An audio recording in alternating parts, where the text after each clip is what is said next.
శ్రీమాత్రే నమ. జయ గురు దత్తాత్రేయ నమ. ఈ వీడియోలో మనం మకర రాశి వారికి మే 18వ తారీఖు నుంచి 24 మధ్యలో జరిగే వార ఫలాలు పరిశీలిద్దాం.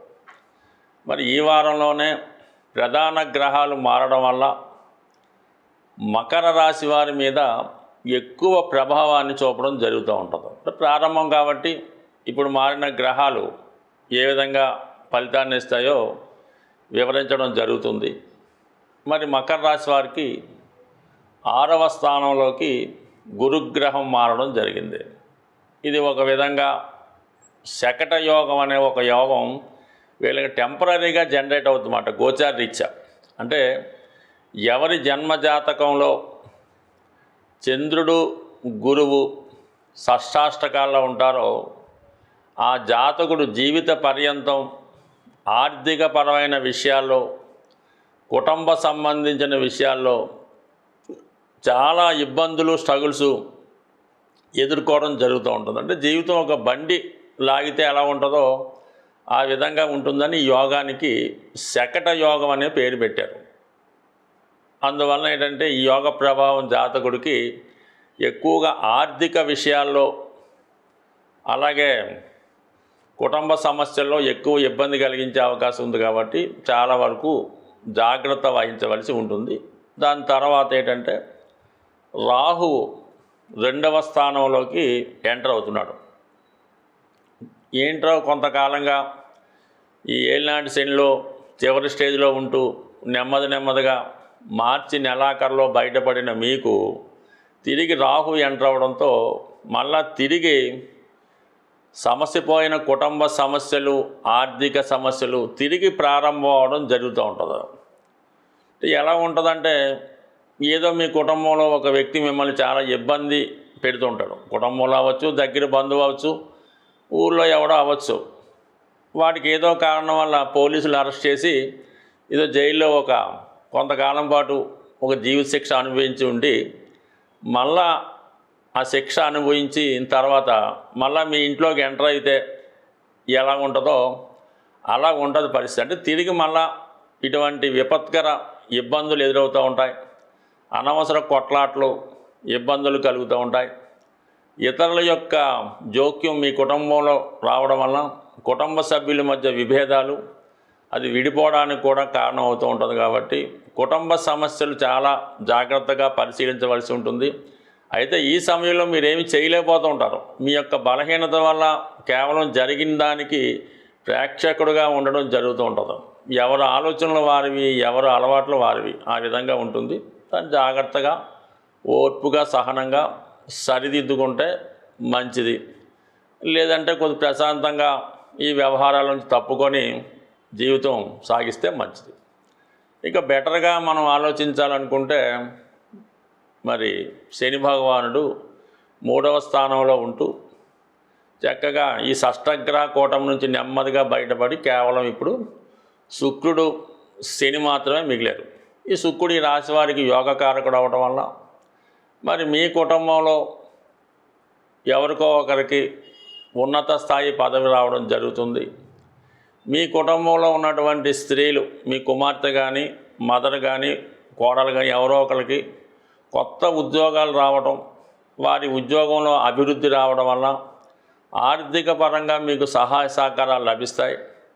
అలాగే మీరు చేస్తున్నటువంటి ప్రయత్నానికి వ్యక్తిగతంగా మీ సహకారంతో పాటు గౌరవప్రదమైనటువంటి మీ వృత్తిలో మీ సహ ఉద్యోగులు అవ్వచ్చు, స్త్రీలు అవ్వచ్చు, మీకు సహకరించే అవకాశం ఉంది. అలాగే ఈ రాశిలో ఉన్నటువంటి స్త్రీలు వారు కొత్తగా ఉద్యోగ ప్రయత్నాలు చేస్తే మరి ప్రస్తుతం ఉన్న ఉద్యోగానికి విడిచిపెట్టి కొత్త ఉద్యోగంలో మారడానికి కూడా అవకాశం ఉంటుంది.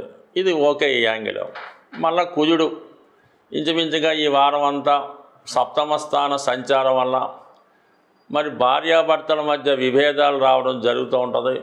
ఒకరి మీద ఒకరు కంప్లైంట్ ఇచ్చుకోవడం వల్ల మీ యొక్క స్వతంత్ర కుటుంబ వ్యవహారాలు వీధిన పడే అవకాశం ఉంది. కాబట్టి చాలా వరకు ఈ విషయంలో కూడా అంటే ఏదైనా మీ కుటుంబ ఆర్థిక విషయాల మీద ఈ గ్రహాల ప్రభావం ఎక్కువగా కనబడుతుంది. కాబట్టి చాలా వరకు జాగ్రత్త వహించండి. ఈ సమయంలో ఈ వారం మీరు అంటే వీలైతే ప్రతి మంగళవారం కూడా ఏదైనా హనుమాన్ టెంపుల్లో వీలైతే తమలపాకులతో కానీ సింధూరంతో కానీ అభిషేకం చేయడం వల్ల చాలా వరకు ఈ సమస్యలు నెమ్మదిగా తగ్గే అవకాశం ఉంటుంది. ఇది ఒక వారం కాకుండా ప్రతి వారం ఈ స్వామివారి ఆలయంలో సింధూరం తమలపాకులు సమర్పించడం వల్ల చాలా వరకు ఒక ప్రశాంతమైన వాతావరణం ఏర్పడే అవకాశం ఉంటుంది. ఈ వారం గ్రహాల యొక్క అనుకూలత లేని వాళ్ళు, ముఖ్యంగా ఉద్యోగ సంబంధించిన విషయాలు, వివాహానికి సంబంధించినవి, అలాగే రుణ సమస్యలు ఉన్నవాళ్ళు ఈ నెల అంటే మనకి ఈ వారమే వస్తుంది 22వ తారీఖున హనుమత్ జయంతి. ఈ హనుమత్ జయంతి రోజు మీరు ఆంజనేయ స్వామి వారి ఆలయంలో మరి మీ యొక్క సమస్యను బట్టి ఎవరైతే వివాహానికి ఆలస్యం అవుతుందో అమ్మాయిలు కానీ అబ్బాయిలు కానీ ఆ రోజు శుభ్రంగా మంగళ స్నానం చేసి సాంప్రదాయ దుస్తులు ధరించి కంపల్సరిగా స్వామివారికి తమలపాకులతో కనీసం అంటే 108 తమలపాకులు కాబట్టి దాని సంఖ్య ఎక్కువైనా పర్లేదు, ప్రతి తమలపాకు చాలా శుభ్రంగా నీట్గా ఉండవలసి ఉంటుంది.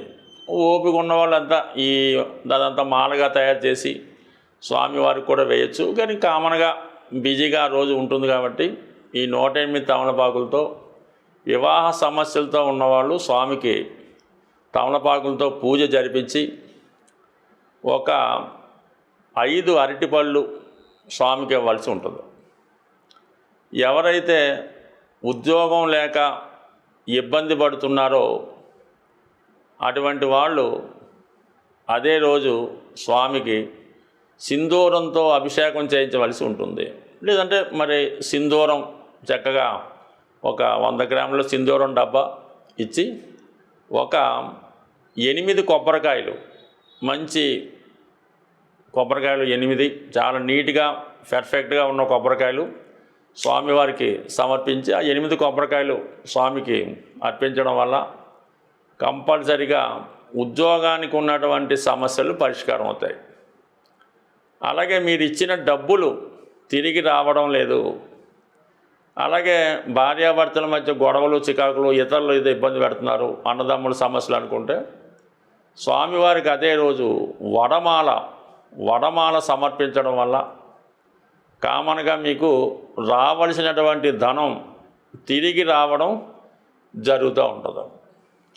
ఇక ఫైనల్గా చాలా ఇబ్బందికరంగా ఉన్నది అంటే జీవితంలో రోజు గడవడానికే కష్టంగా ఉన్నది అనుకున్న వాళ్ళు మీకు తోచిన విధంగా పులిహార తయారు చేయించి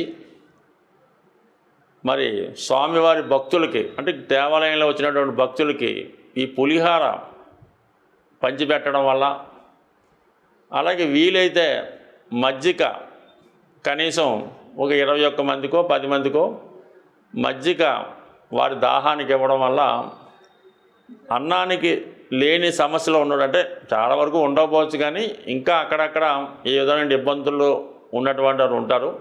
అటువంటి వారు మరి ఈ పులిహార పంచిపెట్టడం వల్ల కానీ మరి ప్రతి టెంపుల్లో కూడా ఆ రోజు అన్నదానం జరుగుతూ ఉంటుంది.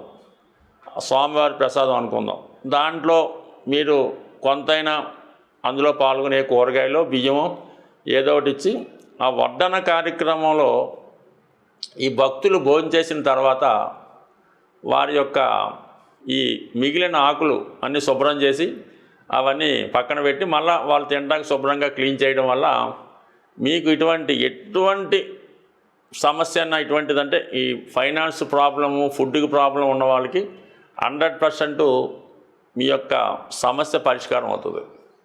ఇంకా చాలా బెటర్ రెమెడీ చెప్తాను. నిరుద్యోగులకి ఎవరికైతే ఎక్కడికి వెళ్ళినా పని దొరకడం లేదు, ఎక్కడ పనికి చేరినా 2-3 రోజుల్లో ఉద్యోగం తీసేస్తున్నారు అనుకున్న వాళ్ళు ఏ టెంపుల్ అన్నా పర్వాలేదు, ఆంజనేయ స్వామి టెంపుల్ అన్నా పర్లేదు, లేదంటే బాబావారి టెంపుల్ అన్నా పర్లేదు, ఈ భక్తులు విడిచిపెట్టినటువంటి చెప్పులు చక్కగా అక్కడ స్టాండ్లు అయి ఉంటాయి కాబట్టి అక్కడ సరిదిద్ది చక్కగా పెట్టి మళ్ళీ వచ్చినప్పుడు ఎవరి చెప్పులు వాళ్ళకి రిటర్న్ చేయడం వల్ల మీకు నిరుద్యోగ సమస్య ఏదన్నా ఉంటే అంటే ఇందులో సిగ్గుపడకుండా చేయవలసి ఉంటుంది, కానీ తప్పు అయితే లేదు. పెద్ద పెద్ద వాళ్ళు కూడా మన ఈ సత్యసాయిబాబా సేవా ట్రస్ట్లో చాలా గొప్ప అధికారులు కూడా ఇటువంటి సేవ చేస్తూ ఉంటారు. ఇటువంటి సేవ చేయడం వల్ల మీకు ఎంత గొప్ప సమస్య అన్న తీరుతుంది. అలాగే మీకు ఆ అనారోగ్యపరంగా ఎటువంటి ఇబ్బంది ఉన్నా తొలగిపోతుంది. దీనికన్నా చాలా చాలా చాలా గొప్ప రెమెడీ. ఆ రెమెడీ చేసి వందల కోట్లకు అధిపతులుగా ఉన్నవాళ్ళు ఈ రోజులో ఉన్నారు. అది మీరు ప్రత్యక్షంగా అటువంటి సమస్యతో ఉన్నవారు మమ్మల్ని కలుసుకున్నా ఫోన్ చేసినా చెప్పడం జరుగుతుంది. అది పబ్లిక్లో చెప్పడం అంత భావ్యం కాదు. స్వస్తి.